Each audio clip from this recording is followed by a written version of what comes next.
मत विभाजन का परिणाम इस प्रकार है। पक्ष में 288, विपक्ष में 232। प्रस्ताव स्वीकृत हुआ और विधेयक यथा संशोधित पारित हुआ। कल आधी रात में वक्फ संशोधन बिल के लिए लोकसभा में वोटिंग करवाई गई। ये बिल लोकसभा में तो पास हो गया। बता दें कि लोकसभा में कुल सांसदों का आंकड़ा है 542। बिल पास करवाने के लिए इसके आधे से एक ज्यादा नंबर की जरूरत थी, जो है 272, और सत्ता दल भाजपा को इस बिल के पक्ष में 288 वोट पड़े। वहीं इसके विपक्ष में 232 वोट पड़े। यहाँ देखने वाली बात यह है कि भले ही भाजपा बिल पास करवाने में सफल रही हो, लेकिन मुसलमानों के इस मुद्दे ने वो कर दिखाया जो राहुल, अखिलेश और पवार मिलकर भी ना कर सके। कल आधी रात को जब बिल पास हुआ तो पूरा विपक्ष एक साथ नजर आया। विपक्ष की ये तस्वीर आपने कहीं ना देखी होगी। विपक्ष की वो ताकत दिखी जो आपको शायद लोकसभा चुनाव में भी नजर ना आई हो। विपक्ष में 232 वोट पड़ने का मतलब समझिए कि विपक्ष का एक भी वोट पाला नहीं बदला। ये सबसे बेहतरीन बात है कि देश के अल्पसंख्यकों के अधिकारों की रक्षा के लिए विपक्ष का प्रत्येक सांसद आधी रात तक लगातार संसद में मौजूद रहा। वक्फ संशोधन विधेयक पिछले साल 8 अगस्त को लोकसभा में पेश किया गया था। विपक्ष की आपत्तियों के बाद में इसे संयुक्त संसदीय समिति यानी कि जेपीसी को भेजा गया। केंद्रीय मंत्रिमंडल ने बैठक में संसद की जेपीसी द्वारा प्रस्तावित 14 संशोधनों को अपनी मंजूरी दी थी। बीजेपी सांसद जगदम्बिका पाल की अध्यक्षता वाली जेपीसी की रिपोर्ट विपक्षी दलों के हंगामे और वॉकआउट के बीच 13 फरवरी को संसद में पेश की गई थी। ये सब कुछ होने के बाद 2 अप्रैल को बिल को लोकसभा में पेश किया गया। इस दौरान जनता दल यू और टीडीपी के रुख के बाद तो ये साफ था कि बिल को पास करवाने में भाजपा को कोई दिक्कत नहीं आने वाली है, और हुआ भी यही। विधेयक का पारित होना बीजेपी के लिए जीत तो है ही, वहीं उसके विरोध में 232 वोट पड़ना विपक्ष का हौसला बढ़ाने वाला है, क्योंकि हरियाणा, महाराष्ट्र, दिल्ली जैसे राज्यों में हुए चुनाव से मिली हार के बाद विपक्ष का आत्मविश्वास गिरा हुआ था। इंडिया गठबंधन की पार्टियां बिखरी हुई थी। आम आदमी पार्टी और कांग्रेस जैसे प्रमुख दल अलग अलग रास्ते पर चल रहे थे। यहाँ तक कि जम्मू कश्मीर और दिल्ली में विधानसभा चुनाव तक वे साथ में नहीं लड़े थे। लेकिन अब माना जा रहा है कि तस्वीर बदलेगी और 232 का आंकड़ा उसके लिए बूस्टर डोज का काम करेगा। चलिए आपको आधी रात को बिल पास होने के दौरान विपक्ष की एकजुटता का नजारा दिखाते हैं। विपक्ष अपने पूरे होमवर्क के साथ बुधवार को लोकसभा में उतरा।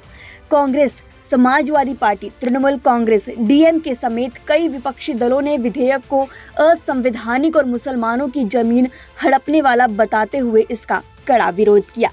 कांग्रेस के केसी वेणुगोपाल ने लोकसभा में वक्फ संशोधन विधेयक पर चर्चा में हिस्सा लेते हुए कहा कि सरकार का एकमात्र एजेंडा भारत माता को बांटना है। This type of bill, when you are bringing it to the house, at least the members has to have the power to give amendments. Yesterday, what happened, sir? This bill has been brought into the notice of member only afternoon, around afternoon. Then the amendment time will be ceased till 3:30. Then how can the members move amendments, sir? This is basically you are actually bulldozing the legislation, sir. This type of legislation bulldozing is not happened in this house, sir. Sir, members has to go. Why that, sir? You need to give time for amendment, sir. Sir, there are several provisions to be given amendment. There is no time at all. Okay. तो वहीं राष्ट्रीय जनता दल के सांसद सुधाकर सिंह ने विधेयक पर चर्चा में हिस्सा लेते हुए कहा कि ये संशोधन विधेयक केवल एक मसौदा नहीं बल्कि मानव अधिकारों का उल्लंघन करने का जरिया साबित होगा। इस सदन में वक्फ संशोधन विधेयक 2024 का पुरजोर विरोध करने के लिए खड़ा हूँ। यह विधेयक केवल एक कानून का मसौदा नहीं है, बल्कि हमारे संविधान की मूल भावना, लोकतांत्रिक सिद्धांतों, धर्मनिरपेक्षताओं के आदर्शों और भारत की बहुलतावादी संस्कृति पर एक खुला आक्रमण है। वक्फ की संस्था न सिर्फ कानूनी प्रावधानों में दर्ज शब्दों की लड़ी है, बल्कि यह इस्लाम धर्म में आस्था रखने वाले समुदाय की गहराइयों से जुड़ी मान्यताओं, परंपराओं और सामाजिक जिम्मेदारियों का प्रतिबिंब भी है। वक्फ बोर्ड, जो भारतीय संविधान के अनुच्छेद 12 के तहत एक संवैधानिक और वैधानिक निकाय है, सरकारी विभाग की तरह काम करता है। वक्फ परिषद राज्य के दायरे में है और इसके सदस्यों की नियुक्ति राज्य द्वारा की जाती है। यह न तो कोई निजी निकाय है, न ही इसकी भूमि निजी प्रकृति की है। यह अनुच्छेद 12 द्वारा साधित है।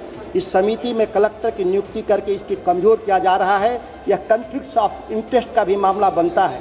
चर्चा में हिस्सा लेते हुए समाजवादी पार्टी के मोहिबुल्ला ने कहा कि ये विधेयक न केवल मुसलमानों के बुनियादी अधिकारों के खिलाफ है, बल्कि समानता के अधिकार के खिलाफ भी है और इसे मुसलमानों की जमात कभी मंजूर नहीं करेगी। आज हमारे ऐवान के सामने जो वक्फ तरमीम बिल पेश किया गया है, ये न सिर्फ हमारे बुनियादी हुकूक की खिलाफ वर्जी है, बल्कि राइट टू इक्वलिटी के भी साफ खिलाफ है। इसको सदर मोहतरम मुल्क की दूसरी मेजोरिटी कभी कबूल नहीं करेगी। सदर मोहतरम, इस बिल में सबसे पहली तरमीमी वक्फ एक्ट के नाम तब्दील करने की है। मैं कहता हूँ नाम बदलना तो एक मामूली बात है, क्योंकि असल में जो तब्दीलियां की जा रही हैं उनका वक्फ के बुनियादी उसूलों और फिक़ही कवाइद से दूर दूर तक कोई वास्ता नहीं है। इस तरमीमी कानून का मकसद वक्फ के इदारे को कमजोर करना और उसे बेअसर करना है। तारीखी तौर पर वक्फ के जितने भी कवानीन बने हैं वो इस उसूल पर कायम थे कि मजहब में दिए गए वक्फ के उसूलों और शराइत को खत्म ना किया जाए। इसके साथ ही वाईएसआर कांग्रेस के पीवी मिथुन रेड्डी ने विधेयक का विरोध किया। उन्होंने कहा कि ये संविधान के अनुच्छेद 14, 25 और 26 के प्रदत्त अधिकारों के खिलाफ है। Amendment to Section 72(1) reduces the annual contribution payable to the board from 7 to 5%. This provision has the potential to bankrupt a board. माकपा के राधाकृष्ण ने भी विधेयक का विरोध किया। I oppose the bill on behalf of Communist Party of India Marxist. तो वहीं आम आदमी पार्टी के गुरमीत सिंह मीत हेयर ने कहा कि 11 साल से मुसलमानों के प्रति सरकार का क्या रवैया है, ये दिख रहा है। वक्फ अमेंडमेंट बिल है, ਇਹਦੇ ਵਿਰੋਧ ਦੇ ਵਿੱਚ ਖੜਾ ਹੋਇਆ। ਅੱਜ ਸਾਡੇ ਮਾਨਯੋਗ ਗ੍ਰਹਿ ਮੰਤਰੀ ਸਾਹਿਬ ਨੇ ਬਹੁਤ ਵੱਡੀਆਂ ਗੱਲਾਂ ਕੀਤੀਆਂ ਤੇ ਕਿਹਾ ਕਿ ਅਸੀਂ ਮੁਸਲਮਾਨਾਂ ਦੇ ਬਹੁਤ ਹਮਦਰਦ ਹਾਂ। ਪਰ ਸਭਾਪਤੀ ਜੀ, ਤੁਹਾਡੀ ਸੰਜੀਦਗੀ ਕਿਸੇ ਮਸਲੇ ਲਈ ਤੁਹਾਡੇ ਲੱਛੇਦਾਰ ਭਾਸ਼ਣ ਤੋਂ ਨਹੀਂ, ਤੁਹਾਡੇ ਐਕਸ਼ਨਸ ਤੋਂ ਪਤਾ ਲੱਗਦੀ ਹੈ। ਤੇ ਮੁਸਲਮਾਨਾਂ ਪ੍ਰਤੀ ਕੀ ਰਵੱਈਆ बीजेपी ਦਾ ਪਿਛਲੇ 11 ਸਾਲ ਚ ਰਿਹਾ ਸਾਰਾ ਦੇਸ਼ ਜਾਣਦਾ है। इसके साथ ही हेमंत सोरेन की पार्टी जेएमएम के विजय कुमार हंसदाक ने भी विधेयक का जमकर विरोध किया। मैं इस विधेयक का विरोध करने के लिए खड़ा हुआ हूं और कानूनी दावपेच पे बड़े सभी लोगों ने बिंदुवार बातों को रखा है। मैं उन सभी चीज़ों को दोहराऊंगा नहीं, लेकिन जो सरकार ये कह रही है उनके क्या मंशा है उसको थोड़ा सा मैं दर्शाना चाहता हूँ कि किसी समाज के लोग वो किस तरह से अपने जमीन को या किस तरह से दान करे, किस तरह से धर्म का काम करे, अब उस पे भी इस देश में जो है डायरेक्शन दिया जाएगा। और सबसे चौंकाने वाली बात तो ये थी कि कई अहम मुद्दों पर इंडिया गठबंधन से अलग राय रखने वाले ओवैसी तो शुरू से ही बिल के खिलाफ थे। उन्होंने बुधवार को लोकसभा में विधेयक का विरोध करते हुए इसके मसौदे की प्रति तक फाड़ दी। सदन में विधेयक पर चर्चा में भाग लेते हुए ओवैसी ने कहा कि ये भारत के ईमान पर हमला है और मुसलमानों को अपमानित करने के लिए लाया गया है। उन्होंने कहा कि इस विधेयक को लाकर प्रधानमंत्री ने देश के सबसे बड़े अल्पसंख्यक समूह के खिलाफ जंग छेड़ दी है। हिस्ट्री को पढ़ेंगे तो महात्मा गांधी उस वक्त के व्हाइट अफ्रीका में सफेद फार्म अफ्रीका के कानून को महात्मा गांधी ने कहा था कि ये मेरा कॉन्शियंस उसको मानता नहीं, मैं इस कानून को कबूल नहीं करता हूं।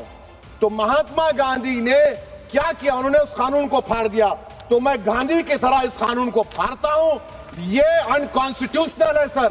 इस देश में झगड़े पैदा करने का काम बीजेपी करना चाहती है मस्जिद और मंदिर के नाम पर, इसीलिए मैं इसका कंडेम करता हूं और मैं आपसे गुजारिश करता हूं कि मैंने अपने 10 अमेंडमेंट दी है, आप इसको कबूल करिए सर, मुझे बोलने का मौका दीजिए और उस पर डिवीजन का मैं डिमांड भी करूंगा। Thank you sir.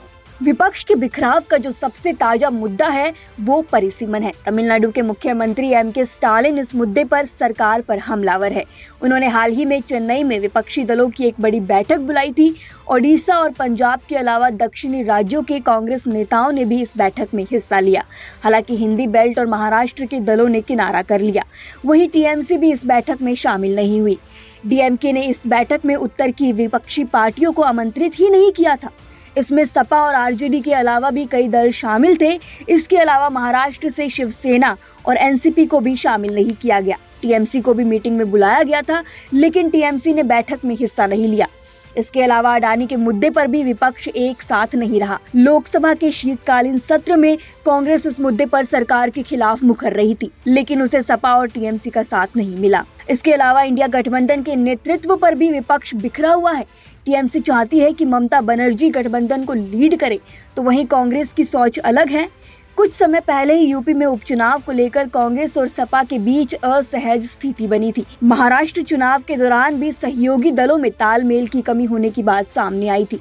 बंगाल में पहले ही कांग्रेस और टीएमसी एक दूसरे के खिलाफ हैं। इसी तरह दिल्ली में आम आदमी पार्टी और कांग्रेस में गठजोड़ नहीं दिखा। अब वक्फ संशोधन बिल के पक्ष में 288 और विपक्ष में 232 वोट पड़े। बीजेपी भले ही बिल को पारित कराने में कामयाब रही हो, लेकिन इसमें विपक्ष की ताकत भी साफ नजर आई। बात चाहे राज्यों की चुनावों की हो या फिर संसद में अडानी का मुद्दा, विपक्ष इन पर बिखरा हुआ नजर आया। लेकिन मुसलमानों के वक्फ वाले मुद्दे पर पूरा विपक्ष कंधे से कंधा मिलाकर खड़ा रहा। इस मुद्दे ने वो कर दिखाया है जो राहुल गांधी, अखिलेश यादव और शरद पवार हाल ही में हुए राज्यों में चुनावों में नहीं कर पाए थे।